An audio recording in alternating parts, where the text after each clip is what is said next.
Hi, this is Dana, and over the next few months I'm going to be talking about doing trunk shows using jewelry. And here I am at the Toronto Harbour Front in the lobby of a complex, and I've been invited to do a charity fundraiser, and this is the jewelry I've made. We've got two tables that are IKEA tables, and it's within the hall of the lobby.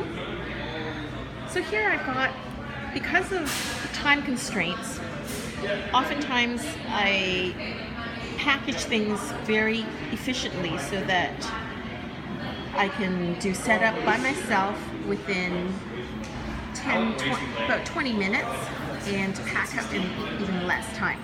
I will share more.